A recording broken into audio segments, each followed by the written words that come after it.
archetypes of literature, paragraph number 11. So നമ്മൾ ഇതിന് മുന്നേയുള്ള പാരഗ്രാഫിൽ പറയുന്നത്, അതായത് ഒരു ക്രിറ്റിസിസത്തിനെ പല രീതിയിൽ ഡീൽ ചെയ്യുന്നതും, ഇപ്പോൾ സ്ട്രക്ചറൽ മോഡിൽ പോകുമ്പോൾ അതിൻ്റെ ഒരു ഓർഗനൈസിങ് അല്ലെങ്കിൽ ആസ് എ ഹോൾ നമുക്ക് മിസ്സായി പോവോ എന്നുള്ള ഒരു കാര്യമൊക്കെയാണ് പറഞ്ഞു വന്നത്. Here it begins with, the first postulate of this hypothesis is the same as that of any science, the assumption of total coherence. അപ്പം മുഴുവനായിട്ടും ഒന്ന് യോജിപ്പിച്ച് കൊണ്ടുപോകണമെന്നുള്ള ഒരു assumption, ആ രീതിയിലാണ് ഇത് മൂവ് ചെയ്യുന്നത്. The assumption refers to the science, not to what it deals with. അപ്പോൾ അത് പിന്നെ എന്താണത് പിന്നെ കൈകാര്യം ചെയ്യുന്നുള്ള സയൻസ് ഡീൽ ചെയ്യുന്ന സബ്ജക്ട്സ് ആണോ ക്രിറ്റിസിസം ഡീൽ ചെയ്യുക? അല്ല. പക്ഷേ അതിനെ അപ്രോച്ച് ചെയ്യുന്ന രീതിയിൽ ചില നേരത്ത് സാമ്യങ്ങൾ ഉണ്ടാവാം, അല്ലെ സാമ്യങ്ങൾ ആ ഒരു സിമിലാരിറ്റീസിനെ വെൽക്കം ചെയ്യുന്നു എന്നുള്ളതാണ്.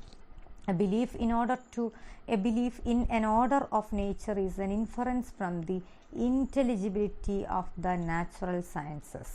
അപ്പം ഒരു ഓർഡർ ഓഫ് നേച്ചർ, അത് എന്താണ് അതിലുള്ളൊരു ബിലീഫ് എന്ന് പറയുന്നത് as an inference from the intelligibility of the natural sciences. ആ നാച്ചുറൽ സയൻസസിനാണ് ഈ ഒരു ഓർഡറിൽ വിശ്വസിച്ചുകൊണ്ട് അതിലെ കാര്യങ്ങൾ മുന്നോട്ട് പോകുന്ന ഒരു സിസ്റ്റം ഉള്ളത്. And if the natural sciences ever completely demonstrated the order of nature, they would presumably exhaust their subject. If the natural sciences ever completely demonstrated the order of nature, they would presumably exhaust their subject. ഈ natural sciences അവർ കൈകാര്യം ചെയ്യുന്ന എല്ലാ മേഖലകളും എല്ലാ സബ്ജക്ട്സും ഇങ്ങനെ completely demonstrate ചെയ്ത് അല്ലെങ്കിൽ ആ രീതിയിൽ, അതായത് ക്രിറ്റിസിസം എന്ന് പറയുമ്പോൾ നമ്മൾ പറയുന്നത് ഇൻ്റർപ്രിട്ടേഷനാണ്, ഇവാലുവേഷനാണ് എന്നുള്ളിടത്ത് നാച്ചുറൽ സയൻസ് അങ്ങനെ ചെയ്യുവാണെങ്കിൽ അത് എത്ര പെട്ടെന്ന് എക്സോസ്റ്റഡ് ആയി പോകും എന്നാണ് പറയുന്നത്. എന്താണ് അപ്പോൾ criticism as A science is totally intelligible. Literature as the subject of a science is, so far as we know, an inexhaustible source of new critical discoveries, and would be even if new works of literature ceased to be written. അപ്പോൾ അതാണ് ഒരു കാര്യം. അതായത് ഇപ്പം സയൻസിൻ്റെ കാര്യത്തിൽ അതൊരു debatable ആയിട്ടുള്ള ആർഗ്യുമെൻ്റ് ആണെങ്കിലും ഒരു തരത്തിൽ പറയാച്ചാൽ അത് ശരിയാണ്. ഇപ്പോൾ വൺസ് പ്രൂവൺ സയൻസിൽ പിന്നെ അതിൻ്റെ അപ്പുറം വേറൊരു ആർഗ്യുമെൻറ്റിൻ്റെ ആവശ്യമില്ല. ഇവിടെ സയൻസിൻ്റെ മെത്തേഡ് അഡോപ്റ്റ് ചെയ്യുന്നു, ബട്ട് അതിൻ്റെ സോഴ്സസ് ഇൻഎക്സോസ്റ്റിബിൾ ആണ്. അപ്പോൾ criticism as A science is totally intelligible. ഒരു ഇൻ്റലിജൻസ് സെക്ടറിൽ അല്ലെങ്കിൽ ഇൻ്റലിജൻസിൻ്റെ ഒരു പ്രിമൈസിൽ നിന്നുകൊണ്ട് അതിനെ ഡീൽ ചെയ്യാനും പറ്റും. അതേപോലെ ആ ലിറ്ററേച്ചർ എന്നുള്ള അതിൻ്റെ സബ്ജക്റ്റിനെ എന്ത് ചെയ്യാണ്, ഒരിക്കലും അത് തീർന്നു പോകുന്നില്ല. Every time you can have number of readings for the same text. അതാണ് ഇൻഎക്സോസ്റ്റിബിൾ എന്ന് പറയാൻ പറ്റുന്നത്. അതുകൊണ്ട് തന്നെ എന്താണ് അത് that promotes new critical discoveries and would be even if new works of literature ceased to be written. ഇനി അങ്ങനെ തന്നെയായിരിക്കും, ഇനി പുതിയതായിട്ട് ഒന്നും തന്നെ എഴുതുന്നില്ലെങ്കിൽ പോലും ഈ ഒരു ഒന്നിൽ നിന്ന് ടെക്സ്ച്വാലിറ്റിയാണ്, മീനിങ് പൊട്ടൻഷ്യലാണ്, ആ potential to generate meanings of a text, അത് ടെക്സ്ച്വാലിറ്റി എന്ന് പറയുന്നത്. അതുള്ളിടത്തോളം എന്താണ്, അല്ലെ അതിനുള്ള ഒരു വിൻഡോ ഓപ്പൺഡ് ആയിടത്തോളം ഈ പറയുന്ന literature as a subject it is inexhaustible a source. That is ഒരു ഡൗട്ട്ലെസ് ആയിട്ടുള്ള കാര്യമായിട്ട് പറയാം. If so then the search for a limiting principle in literature in order to discourage the development of criticism is mistaken. അപ്പം അതുകൊണ്ട് തന്നെ എന്താണ് ഒരു limiting principle ഇതിനു വേണ്ടി ഇങ്ങനെ ഇമ്പോസ് ചെയ്യുന്നത് ഒരു തരത്തിൽ മിസ്റ്റേക്കൺ അല്ലേ എന്നാണ്. The assertion that the critic should not look for more in a poem than the poet may safely be assumed to have been conscious of putting there is a common form of what may be called the fallacy of premature teleology. അതുകൊണ്ടാണ് നമ്മളെപ്പോഴും biographical ക്രിറ്റിസിസത്തിലൊക്കെ വരുന്ന ഒരു fallacy, അതുകൊണ്ടാണ് biographical criticism fallacy ആയിട്ടാണ് പറയുന്നത്, ഒരു എററാണ്. That is by what you mean by intentional fallacy, affective fallacy എന്നൊക്കെ പറഞ്ഞ് കോൺസെപ്റ്റ്സ് ഡെവലപ്ഡ് ആവാനുള്ള റീസൺ തന്നെ അതാണ്. കാരണം we are more concerned about what they have stuffed into it. അത് അല്ലാത്തത് എന്തെങ്കിലും എഴുതിയാൽ തെറ്റായി പോവോ, അല്ലെങ്കിൽ അത് അല്ലാതെ അതിൽ ക്ലിങ് ഓൺ ചെയ്യാതെ അവരുടെ ബയോഗ്രഫിക്കൽ സെർച്ച് നടത്താതെ നമ്മളൊരു പോയമോ ഷോർട്ട് സ്റ്റോറി ചെയ്താലോ വിച്ചവർ ഇറ്റ് മേ ബി അത് ഇൻ്റർപ്രിട്ടേഷൻ നടത്തിയാൽ അതിൽ തെറ്റായി പോകും എന്നുള്ള ഒരു പ്രോബ്ലമാണ് ഇവിടെ വരുന്നത്. So it corresponds to the assertion that a natural phenomena is as it is because providence in its inscrutable wisdom made it so. വളരെ രസകരമായിട്ടുള്ളൊരു ആർഗ്യുമെൻ്റാണ്. അതായത് നമ്മൾ ഏകദേശം ഇത് നമ്മൾ സയൻസിൽ ഇങ്ങനെ രീതിയിൽ പ്രയോഗിക്കുകയാണെങ്കിൽ, അതായത് ഒരു റൈറ്ററിനോട് ജസ്റ്റിസ് ചെയ്യണം, അല്ലെങ്കിൽ അവരുടെ ബയോഗ്രഫി സെർച്ച് ചെയ്തുകൊണ്ട് മാത്രമേ നമ്മൾ ഇൻറ്റർപ്രിറ്റേഷൻസ് നടത്തുള്ളൂ, ക്രിറ്റിസിസം നടത്തുള്ളൂ എന്ന് പറയുന്നത്, നിങ്ങളൊരു നാച്ചുറൽ ഫിനോമിന എന്തുകൊണ്ടാണ് അത് അങ്ങനെ, മഴയുണ്ടാവുന്നത് എന്തുകൊണ്ട്, അല്ലെങ്കിൽ എന്തുകൊണ്ടാണ് പിന്നെ ഫുഡ് പ്രിപ്പയർ അല്ലെങ്കിൽ ഈ പറയുന്ന ഗ്രീൻ പ്ലാന്റ്സിന് മാത്രം ഫുഡ് പ്രിപ്പറേഷൻ പോസിബിൾ ആവുക എന്ന് പറയുമ്പോൾ അത് it is as because Providence had decided it so എന്ന് പറഞ്ഞ് ആ പറയുന്നതിലെ ബാക്കിയുള്ള സയൻറ്റിഫിക് വശങ്ങളും അല്ലെങ്കിൽ അതിനെപ്പറ്റി പഠിക്കാനുള്ള എല്ലാ പോസിബിലിറ്റീസും അടച്ചു കളയുന്നതിന് തുല്യമാണ് നമ്മൾ if we are clinging on to literary work and the author, and we are constantly worried about what they have meant for that.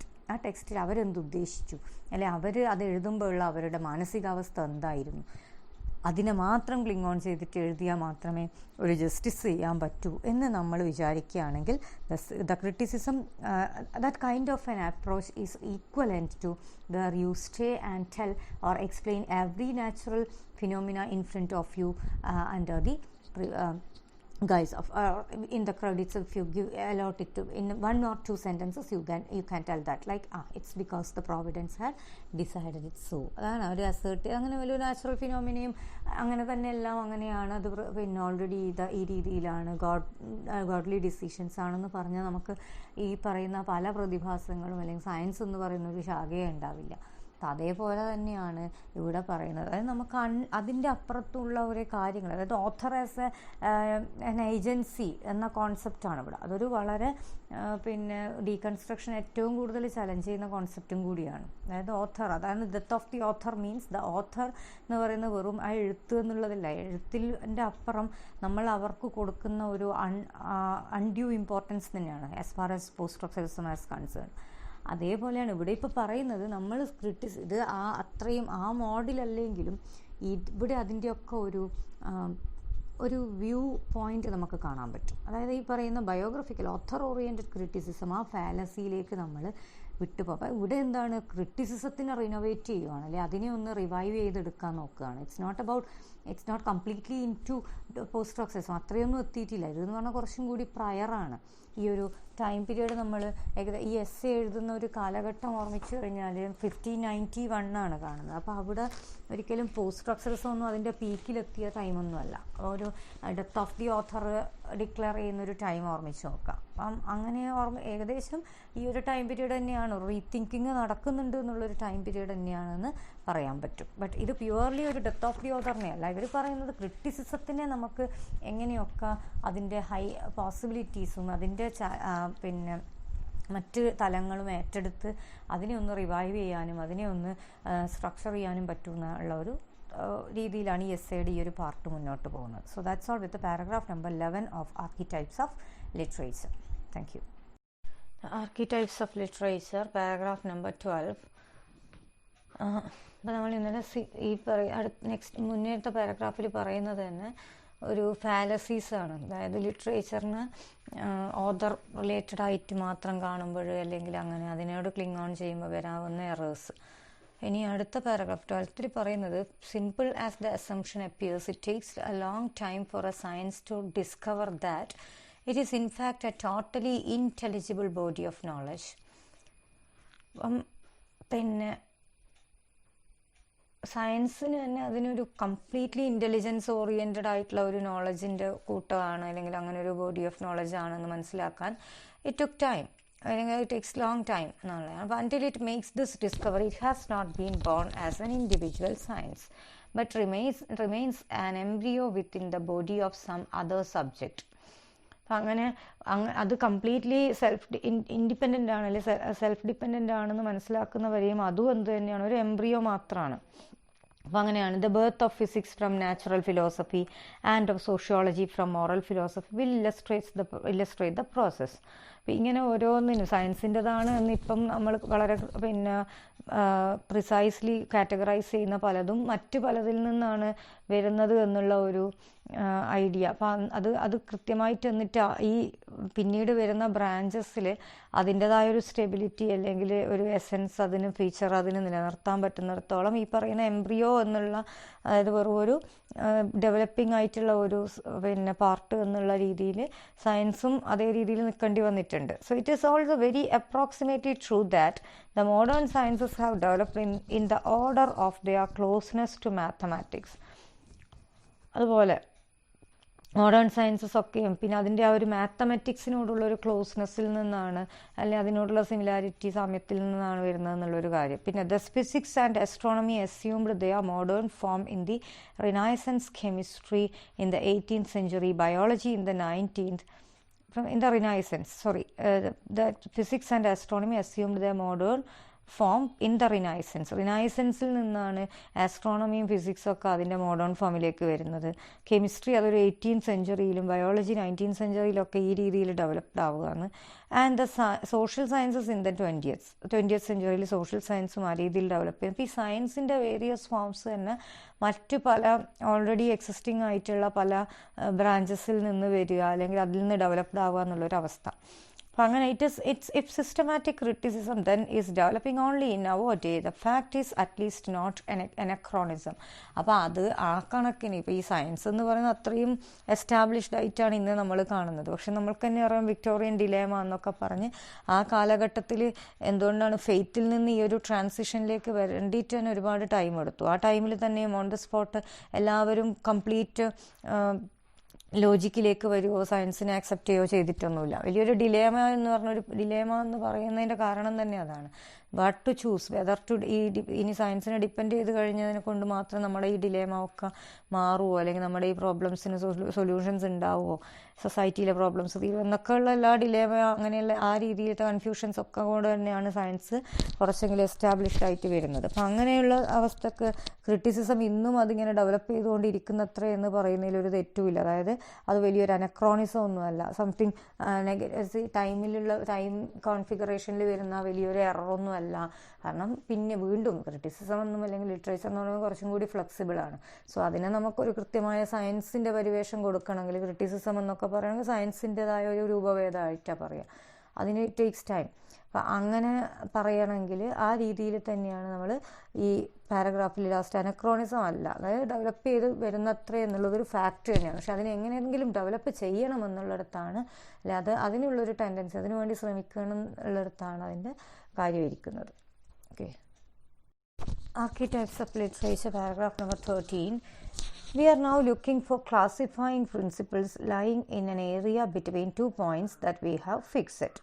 So we are now looking for classifying principles lying in an area between 2 points that we have fixed on. So the first of these is the preliminary effort of criticism, the structural analysis of the work of art. അപ്പം നമ്മൾ structural അനാലിസിസിനെ completely വിട്ടുകൊണ്ട് നമുക്കൊരു criticism പറ്റുന്നില്ല, അല്ലെങ്കിൽ അതിൻ്റെ അങ്ങനെയല്ല ചെയ്യേണ്ടത്, അതിന് വേണം, വി വോണ്ട് ദാറ്റ്. അപ്പം അങ്ങനെ രണ്ട് ഏരിയാസിൽ എങ്ങനെയാണ് ഈ ഒരു ക്ലാസിഫയിങ് പ്രിൻസിപ്പിൾസിന് നമ്മൾക്ക് കണ്ടെടുക്കാൻ പറ്റുക അല്ലെങ്കിൽ അതിനെ ഉറപ്പിച്ച് നിർത്തുക, ഫിക്സ് ചെയ്യുക എന്നുള്ളതാണ്.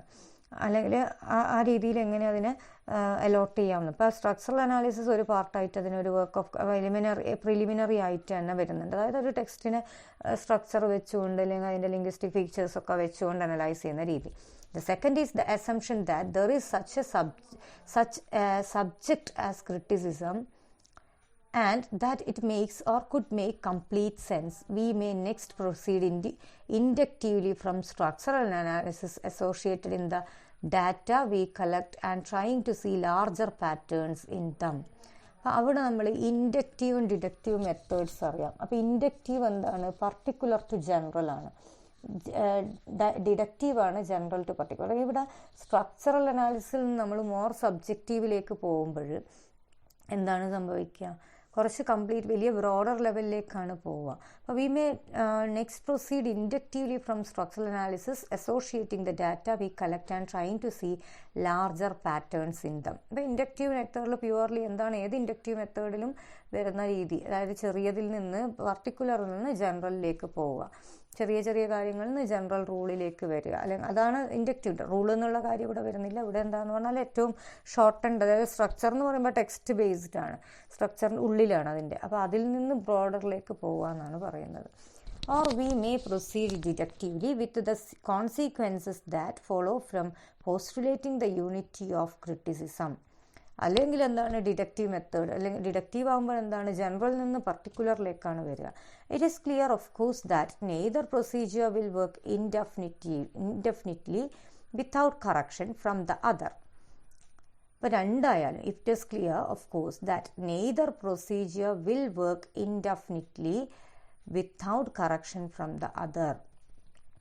ഇപ്പം രണ്ടായാലും അങ്ങോട്ട് ഈക്വലി മ്യൂച്വലി കോൺട്രിബ്യൂട്ട് ചെയ്തുകൊണ്ട് മുന്നോട്ട്, അല്ലാണ്ട് ഒരു ഫിക്സഡ് എന്നുവെച്ചാൽ ഇതിൽ നിന്ന് ഇന്നതിലേക്ക്, അല്ലെങ്കിൽ rule to general to particular, particular to general എന്നുള്ളതല്ല. അപ്പോൾ ഇവിടെ നമ്മൾ സെക്കൻഡ് ഫേസിൽ സ്ട്രക്ചറലിസത്തിൽ നിന്ന് മാറി ഒരു ജനറൽ ഫേസിലേക്ക് പോകുന്നതാണ്. പക്ഷെ അതിനെങ്ങനെ അപ്രോച്ച് ചെയ്യണം, whether in a deductive manner or inductive manner എന്നുള്ളതാണ് അടുത്തൊരു doubt. Pure induction will get us lost in haphazard guessing. Pure induction എന്ന് പറയും, ഇൻഡക്റ്റീവ് ആകുമ്പോൾ എന്താണ് പർട്ടിക്കുലർ ടു ജനറൽ ആണല്ലോ, അതൊരു ഗസ്സിങ്ങിലേക്കാണ്. കാരണം നമുക്ക് അങ്ങനെയൊന്നും പറയാൻ പറ്റില്ല. ഇപ്പോൾ പർട്ടിക്കുലർ കേസസ് വെച്ചുകൊണ്ട് ജനറലൈസ് ചെയ്യുമ്പോഴും, അല്ലെങ്കിൽ പിന്നെ കുറേ ജനറൽ കേസിൽ നിന്നൊരു പർട്ടിക്കുലർ പോയിന്റിലേക്ക് എത്തുമ്പോഴായാലും ഏതിനായാലും അതിൻ്റെതായ പ്രോബ്ലംസ് ഉണ്ട്, especially when it is not something highly proven. Criticism എന്ന് പറയുമ്പോൾ നമുക്ക് ഓൾറെഡി അതിനുള്ളിൽ ഇംപ്ലോയിഡ് ആയിട്ടുള്ള ഒരു പിന്നെ ടെൻഡൻസി ടു ഹാവ് ഫ്ലെക്സിബിലിറ്റി ഉണ്ട്. അപ്പോൾ ഒരിക്കലും നമുക്ക് ഈവൻ സാധാരണ ഒരു കാര്യങ്ങൾ പറയുന്നത്ര പോലും പിന്നെ എന്താ പ്രിസിഷൻ അതിൽ അഷ്വർ ചെയ്യാൻ പറ്റില്ല. ഈവൻ നമ്മളത് particular to general, general to particular എന്നൊക്കെ പറഞ്ഞ് ഇന്ന് എത്തിക്കുന്നത് എവിടെയാണ്, റൂൾസിലേക്കൊക്കെയാണ്. അപ്പോൾ അതൊന്നും ഇതിൽ അത്രയും വർക്കൗട്ട് ചെയ്യാൻ പറ്റണമെന്നില്ല. Pure deduction will lead to inflexible and oversimplified pigeon holding. Just ഈ പ്യുവർ ഡിഡക്ഷനിൽ എന്താ വരിക, ജനറൽ കുറേ കാര്യങ്ങൾ എടുത്തിട്ട് പർട്ടിക്കുലറിലേക്ക് പോകും. അപ്പം ആ കൂടിയും എന്താണ് ഒരു തരത്തിൽ വല്ലാത്തൊരു ഓവർ സിംപ്ലിഫൈഡ് ആയിട്ട് ഒരു നമ്മളൊരു റൂൾ ബൗണ്ടായിട്ട് പറഞ്ഞു പോകുന്ന പോലെയാവും. അവിടെയാണ് പീജിയൻ ഹോൾഡിങ്, അത് ഓവർ സിംപ്ലിഫൈഡ് ആയി പോകുന്നതാണ്. Let's now attempt A few tentative steps in each direction beginning with the inductive one. അപ്പോൾ അതുകൊണ്ടാണ് ഇൻഡക്റ്റീവ് വണ്ണിലേക്ക് തന്നെ നോക്കാമെന്ന് പറഞ്ഞത്. അതായത് സെക്കൻഡ് പാർട്ടാണ് ഇനി വരുന്നത്. പാരഗ്രാഫ് നമ്പർ 14 ആണെങ്കിലും അത് actually it is A division, there is A division. ഇനിയാണ് ഫ്രയെ തൻ്റെ അറ്റംപ്റ്റ്സ് അറ്റ് ക്രിറ്റിസിസം, പുതിയ മെത്തേഡ്സ് എന്തൊക്കെ നോക്കാം, ഏതൊക്കെ രീതിയിൽ ഇതിനെ ഒന്ന് കോംപ്രിഹെൻസീവ് ആക്കി, അല്ലെങ്കിൽ ക്രിറ്റിസിസത്തിന് നമുക്കൊരു structure not in the sense ആ ഒരു സ്ട്രക്ചറലിസം എന്നുള്ള രീതിയിലല്ല, അതിനെ എങ്ങനെ നന്നായിട്ടൊരു വെൽ സ്ട്രക്ചേർഡ് ആക്കി മാറ്റാം. അതായത് എന്തായാലും സയൻസിൻ്റെ ഒരു രൂപം ഇതിനുണ്ട് എന്ന് പറയാൻ തന്നെയാണ് ഫ്രൈ ആഗ്രഹിക്കുന്നത്.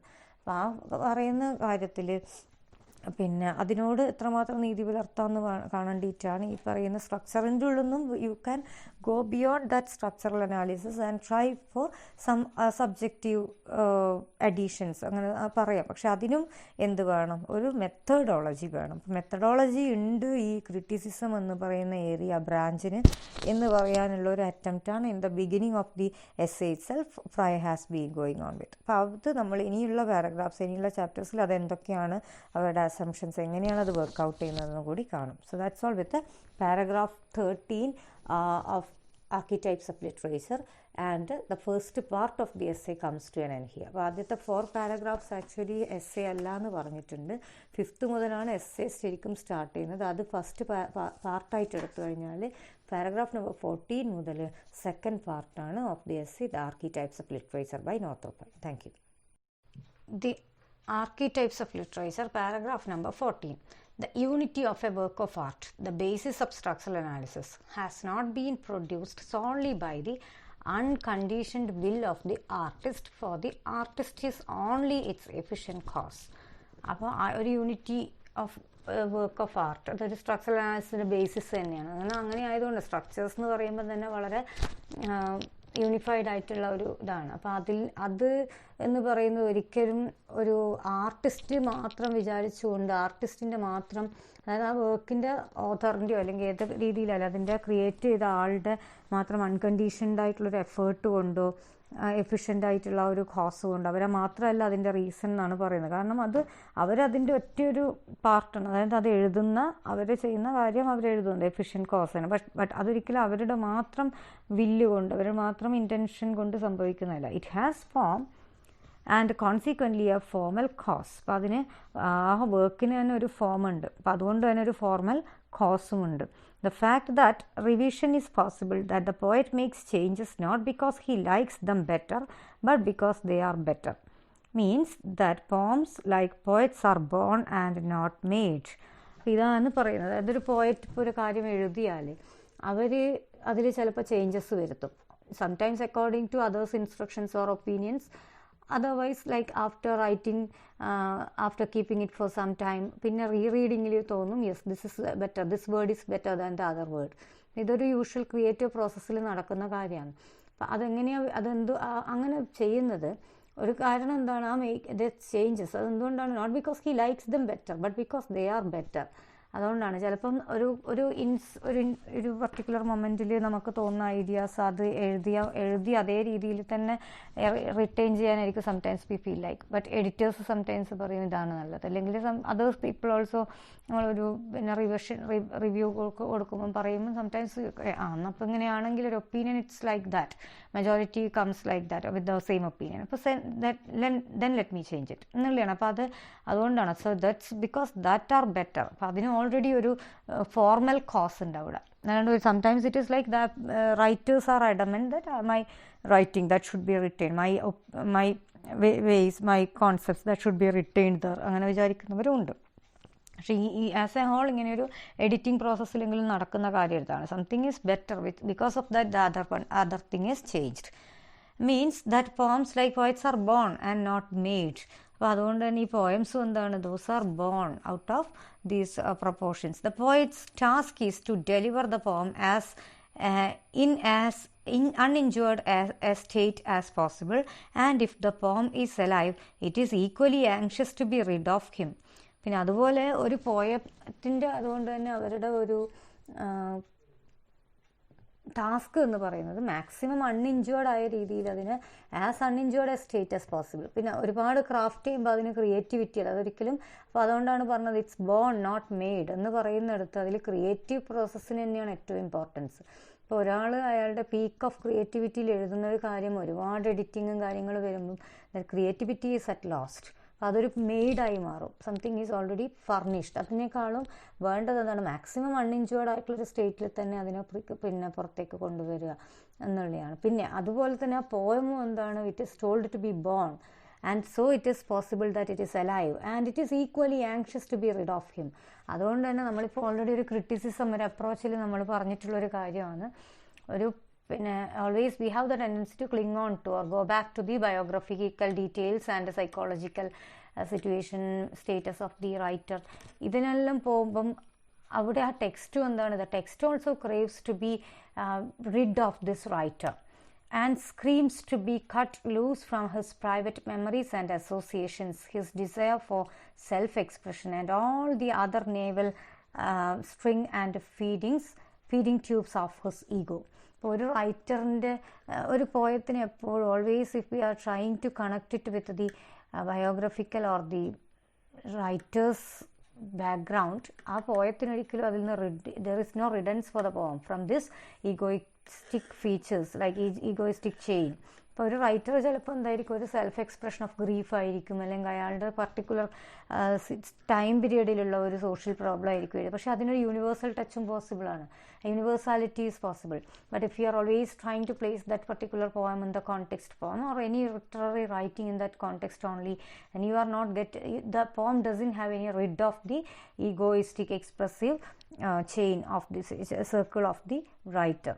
അവിടെ അതാണ് critic takes over where the poet leaves off, and criticism can hardly do without a kind of literary psychology connecting the poet with the poem. അതുകൊണ്ട് തന്നെ ആ ക്രിട്ടിക്ക് ശരിക്കും ചെയ്യുന്നത് അവരെവിടെ വിട്ടു. അതുകൊണ്ടാണല്ലോ death of the author is the corollary of the birth of the reader എന്ന് പറയുന്നതിൻ്റെ റീസൺ എന്താണ്? ആ ക്രിട്ടിക്ക് തന്നെയാണ്. Good reader can be a good critic. അപ്പോൾ അവിടെ എന്താണ്? where the poet leaves off, and the criticism can hardly do without a kind of literary psychology connecting the poet with the poem. അപ്പം ഒരു completely ഈ ഒരു psychology of the writer അതിനെ abstain ചെയ്തുകൊണ്ട് അതിനെ കംപ്ലീറ്റ്ലി മാറ്റി നിർത്തിക്കൊണ്ട് ഒരു ക്രിറ്റിസിസം എന്ന് പറയുന്നത് ഹാർഡ്ലി ഇറ്റ്സ് പോസിബിൾ. അങ്ങനെ എപ്പോഴും അത് പറ്റണമെന്നൊന്നുമില്ല. Part of this may be a psychological study of the poet, though this is useful chiefly in analyzing the failures in his expression, the things in him which are still attached to his work. അപ്പോൾ ഇതിൽ തന്നെ ഇങ്ങനെ ചെയ്യുമ്പോൾ പോലും അതിനെ നമുക്ക് എന്ത് ചെയ്യാൻ പറ്റും? It can be may be a psychological study of the poet, though this is usually chiefly in analysing the failures in his expression. അങ്ങനെ കണക്ട് ചെയ്യുമ്പോൾ പോലും അതിൽ എവിടെയൊക്കെ എക്സ്പ്രഷൻ ലാക്കിംഗ് ആണ് എന്ന് വേണമെങ്കിൽ കണ്ടുപിടിക്കാനൊരു ക്രിറ്റിസിസമായിട്ട് അത് യൂസ് ചെയ്യാം. the things in him which are still attached to his work. അപ്പം ചിലപ്പോഴൊക്കെ എന്താണ്, ചില റൈറ്റേഴ്സിൻ്റെ ബാക്ക്ഗ്രൗണ്ട്, റൈറ്റിംഗ് ആ സമയത്ത് എഴുതാനുണ്ടാവുന്നില്ല, ഇങ്ങനെ ചിലപ്പോൾ sometimes that may be purely confessional writings ഉണ്ടാവും. ചിലപ്പോൾ അത് വളരെ ഫേമസ് ആയിട്ടുള്ള അല്ലെങ്കിൽ ചില ഹിസ്റ്റോറിക്കൽ ടൈം പീരീഡിൽ തന്നെ പ്ലേസ്ഡ് ആയിരിക്കും, like in the war poems and all. അപ്പം നമുക്കതിനെ കംപ്ലീറ്റ്ലി അതിൽ നിന്ന് അടർത്തി മാറ്റാനൊന്നും പറ്റൂല. ബട്ട് അങ്ങനെയുള്ള ആ രീതിയിൽ ക്രിട്ടിസൈസ് ചെയ്യുമ്പോഴും U can go back to the way in which they have failed in expressing the realities or the real picture through the work. അപ്പോൾ അവരുടെ ഒരു വാർ പോയറ്റ് എഴുതുന്നു. അപ്പോൾ വാർ പോയട്രി എന്ന് പറയുന്ന 2 തരത്തിൽ നമുക്ക് കാണാൻ പറ്റുന്നുണ്ട്. അതിനെ വാർ പോയട്രി പ്രീ വാർ ടൈമിൽ അതൊരു ഫാസിനേഷനായിട്ട് എഴുതിയവരുണ്ട്. പിന്നെയാണ് വാറിൻ്റെ ശരിയായ പിന്നെ വേഴ്സ്റ്റ് ഫേസ് കണ്ടുകൊണ്ട് വേറൊരു സെക്ടർ അതിനെ കംപ്ലീറ്റ്ലി ഒപ്പോസ് ചെയ്തിട്ട് വരുന്നത്. ഇങ്ങനെ ആ രണ്ടും കമ്പയർ ചെയ്യുമ്പോഴും ഏത് ക്രിറ്റിസിസം ആണെങ്കിലും നമുക്കതിൽ എവിടെയൊക്കെ അത് കൃത്യമായിട്ട് എക്സ്പ്രസ് ചെയ്തിട്ടുണ്ട്, wherever the poet has failed to express that, ഇതെല്ലാം നമുക്ക് പരിശോധിക്കാൻ പറ്റും. അപ്പം അതുകൊണ്ട് തന്നെ കംപ്ലീറ്റ്ലി ആ കോണ്ടെക്സ്റ്റിൽ നിന്ന് പറിച്ചെടുത്ത് റൂട്ട് കംപ്ലീറ്റ് മാറ്റിക്കൊണ്ടുള്ളൊരു കാര്യം ആവശ്യമില്ല. ബട്ട് പിന്നെന്താണ്, more important is the fact that every poet has his private mythology, his own spectroscopic band or peculiar formation of symbols. പിന്നെ ഏത് പോയറ്റിനും അവരുടെ പ്രൈവറ്റ് സിമ്പിൾസ് യൂസ് ചെയ്യുന്ന ഒരു രീതി, നമ്മൾ സിംബോളിസം എന്ന് പറയുന്ന ടേമിൽ പോലും ഇത് വരുന്നുണ്ട്. അതായത് പ്രൈവറ്റ് സിമ്പിൾസ്, അത് ചില പോയറ്റ്സിൻ്റെ അവർ കോൺസ്റ്റൻ്റ്ലി പല റൈറ്റിങ്സിനും പല ലിറ്റററി റൈറ്റിങ്സിനും ഒരേ സിമ്പിൾസ് യൂസ് ചെയ്യുന്ന രീതി. ഇങ്ങനെയെല്ലാം ആകുമ്പോഴും ഈ ഒരു കാര്യം, അതായത് നമുക്കത് ചിലപ്പം അവരുമായിട്ട് അറ്റാച്ച് ചെയ്തിട്ട് തന്നെ അത് അനലൈസ് ചെയ്യേണ്ടി വരും. In that regard that is impossible four us to place the work and the analysis completely out of these people or the writers' background. അത് പറ്റാത്തതിൻ്റെ ഒരു റീസൺ ഇതാണ്, private symbols.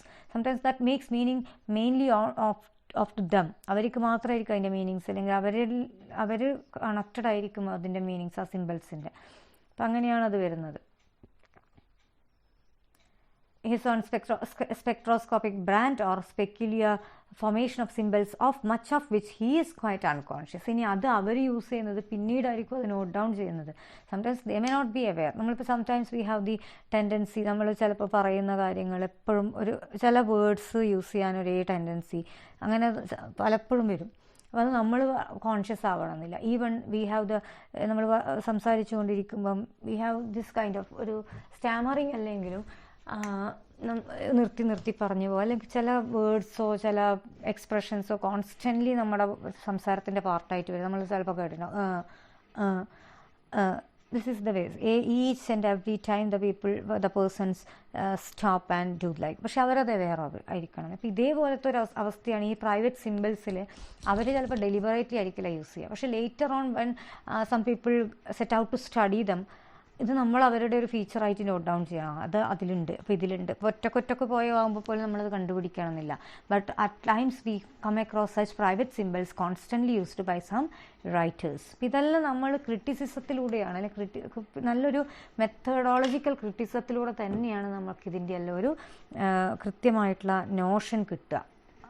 Okay, in works with characters of their own, such as dramas and novels, the same psychological analysis may be extended to the interplay of characters, though of course literary psychology would analyze the behavior of such characters only in relation to literary conventions.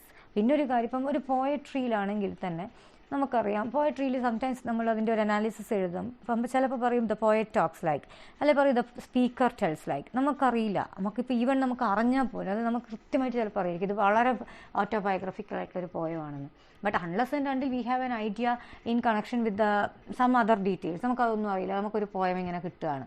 അപ്പോൾ നമുക്കറിയില്ല ആ റൈറ്ററാണോ, അത് പോയറ്റിൻ്റെ, നമുക്ക് ആ പോയറ്റിനെ പറ്റി ഒരു അറിവും ഇല്ലെങ്കിൽ അവരുടെ ലൈഫ് സ്റ്റൈലാണോ, ലൈഫുമായിട്ട് ബന്ധപ്പെട്ട ഒരു തീമാണോ എന്നൊന്നും അറിയില്ല. ഇൻ ദാറ്റ് റിഗാർഡ് ഏറ്റവും നല്ലത് എന്താണെന്ന് നമുക്ക് ദ സ്പീക്കർ എന്ന് പറഞ്ഞാൽ ഓക്കെ. പിന്നെ ചിലതിൽ കൃത്യമായിട്ട് ഒരു ഗേള് ബോയ് ഇങ്ങനെ ഐഡൻറ്റിഫൈ ചെയ്യാൻ പറ്റും, ഇന്നയാളാണ് സംസാരിക്കുന്നത്.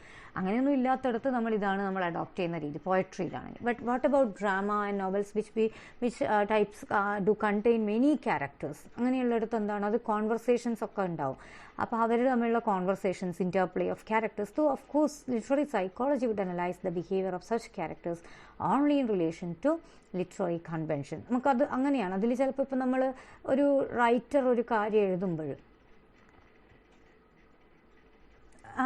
അയാൾ ക്രിയേറ്റ് ചെയ്യുന്ന ക്യാരക്ടേഴ്സ് പലതും അയാളുടെ പറയുന്ന വ്യക്തിയുടെ പേഴ്സണൽ തോട്ട് ഒരു തരത്തിലല്ലെങ്കിൽ വേറൊരു തരത്തിൽ എവിടെയെങ്കിലും എക്സ്പ്രസ് ചെയ്യുന്നവരായിരിക്കും. അത് ഏത് ക്യാരക്ടർ, ഇപ്പം ഒരു മെയിൽ റൈറ്റർ ആണെങ്കിൽ അയാളുടെ ഏതെങ്കിലും ഒരു വ്യൂ പോയിൻ്റ് അയാൾ ചിലപ്പോൾ പറയാൻ ഉപയോഗിക്കുന്ന ക്യാരക്ടർ ചിലപ്പോൾ ഒരു ഫീമെയിലായിരിക്കും. Okay, so this is the way. ഇപ്പം നമുക്ക് എല്ലാ രീതിയിലുള്ള ഏത് ജെൻഡറിലുള്ള ക്യാരക്ടർ ആയാലും അതിൽ അവരുടെ ചില കോൺവെർസേഷൻസിലൂടെയാണ് നമ്മൾ ആ റൈറ്ററിൻ്റെ ഒരു സ്റ്റാൻഡ് ആ കാര്യത്തിൽ നമുക്ക് ചിലപ്പോൾ അത് ഡെലിബറേറ്റ്ലി അവർ ചെയ്യുന്നുണ്ടാവും. ചിലപ്പം ഇപ്പം ഒരു മെയിൽ ക്യാരക്ടർ തന്നെ അവർക്ക് വേണ്ടി സംസാരിക്കുമ്പോൾ ദാറ്റ് ഈസ് സംതിങ് ഡിഫറെൻറ്റ്. നമുക്കറിയാം യൂട്ടോപ്യ എന്ന് പറയുന്ന ഇതിലൊക്കെ എത്രമാത്രം ഈ ഒരു രീതി, അതായത് തോമസ് മൂർ തന്നെയാണ് സംസാരിക്കുക. പക്ഷെ അവിടെ തന്നെയും whether he stands for this or that എന്ന് നമുക്ക് കൺഫ്യൂസിങ് ആണ്. അപ്പം അത്രയും മൈന്യൂട്ടായിട്ടും അത്രയും ഇൻഡെപ്തിൽ ക്യാരക്ടർ സ്കെച്ച് ചെയ്യുന്നവരുണ്ട്. ഇവിടെയാണ്. അതുകൊണ്ട് തന്നെ ഇതിനെ ഒക്കെ ഒരു ലിറ്റററി കൺവെൻഷനിൽ അറ്റാച്ച് ചെയ്ത് മാത്രമേ സൈക്കോളജിക്കലി അനലൈസ് ചെയ്യാമെന്ന് വിചാരിച്ചിട്ട് എനിത്തിങ് ആൻഡ് എവറിത്തിങ് എല്ലാ ക്യാരക്ടറും പറയുന്നതും റൈറ്ററിൻ്റെ മാത്രം വ്യൂ പോയിൻ്റ് ആണ് എന്ന് പറയാനോ, അല്ലെങ്കിൽ അതൊന്നും ഒരു ബന്ധവും ഇല്ല റൈറ്ററുമായിട്ട്, അയാളുടെ ലൈഫ് വളരെ മോശമാണ്, അത് ഈ പറയുന്ന വളരെ മൊറലിസ്റ്റിക് ആയിട്ടുള്ള ക്യാരക്ടേഴ്സ് എങ്ങനെയാണ് അയാൾ റെപ്രസെൻ്റ് എന്ന് ചോദിക്കാനും നമുക്കറിയില്ല. We can never go back to the biography or the life of a person with 10% correction. ആപ്റ്റ്നെസ്സിലൂടെ നമുക്കത് ചെയ്യാനും പറ്റില്ല. സോ അതുകൊണ്ട് തന്നെ ലിറ്റററി കൺവെൻഷൻസ് അലോ ചെയ്യുന്ന ഒരു ലിമിറ്റും അല്ലെങ്കിൽ അതിന് പറയുന്ന ചില കൺവെൻഷൻസും ഉണ്ട്. അതിൽ ആ ലിമിറ്റിൽ നിന്നുകൊണ്ട് നമ്മൾക്ക് ഈ പറയുന്ന രീതിയിലും ക്രിട്ടിസൈസ് ചെയ്യാം, റൈറ്റേഴ്സിനെയും റൈറ്റിങ്സ് കണക്ട് ചെയ്യാം. പക്ഷേ everywhere we should have a balance. ആ ബാലൻസിനെ കുറിച്ച് പറയുന്നിടത്താണ് എപ്പോഴും ലാസ്റ്റും പറഞ്ഞു നിർത്തുന്നതാണ് only in relation to literary convention. ആ കൺവെൻഷൻസ് എന്ന് പറയുന്നത് not just in the mode of നമ്മളെപ്പോഴും നെഗറ്റീവ് സെൻസിൽ മാത്രമല്ല, ആ കൺവെൻഷൻസ് എന്ന് പറഞ്ഞാൽ ക്രിറ്റിസിസം പാലിക്കേണ്ട ചില രീതികൾ അത് നോക്കണം, അതിന് ഇമ്പോർട്ടൻസ് കൊടുക്കണം എന്നാണ് പറഞ്ഞു വെക്കുന്നത്. അത് തന്നെയാണ് നമ്മളിപ്പം ഫ്രൈയുടെ ഈ രീതിയിൽ ഈ എസ്സേ മുഴുവനായിട്ടും പറയുന്നതും അങ്ങനെ തന്നെയാണ്. ആ ക്രിറ്റിസിസത്തിനെയും സയൻസുമായിട്ട് അറ്റാച്ച് ചെയ്യുമ്പോൾ അയാൾ എന്താണ് അതിലൂടെ ഉദ്ദേശിക്കുന്നത് എന്നുള്ള മാക്സിമം കാര്യങ്ങൾ തന്നെയാണ് ഇനിയുള്ള പാർട്ടിലും വരാൻ പോകുന്നത്. So that's all with paragraph 14 of archetypes of literature, the archetypes of literature. Thank you.